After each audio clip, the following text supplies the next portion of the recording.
Welcome to our channel. Today we how to download GoPro clips to DaVinci Resolve with correct FPS. Start by connecting your GoPro to your computer using a USB cable.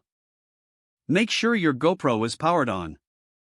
Open the GoPro file directory on your computer. Locate the clips you want to download. Select the clips and copy them to your clipboard.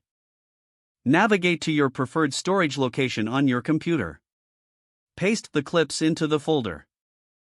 Once the clips are transferred, open DaVinci Resolve.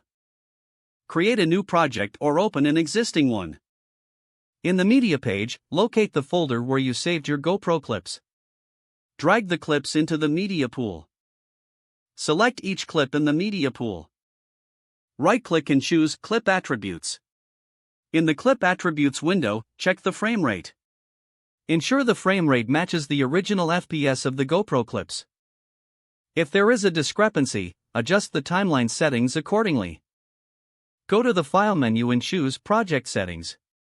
In the Master Settings tab, set the timeline frame rate to match your clips.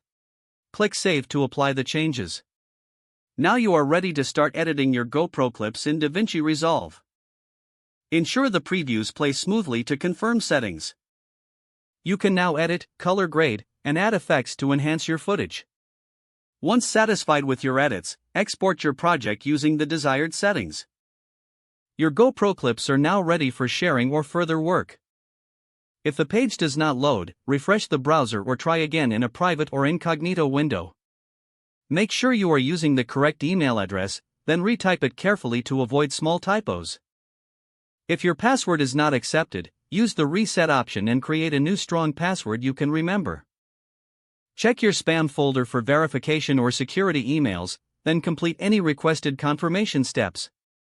Enable two-factor authentication if available to improve account security and reduce unauthorized access risk. After signing in, review your profile details so your contact information and settings are accurate and current. Don't forget to like this video and subscribe to our channel for more step-by-step tech guides.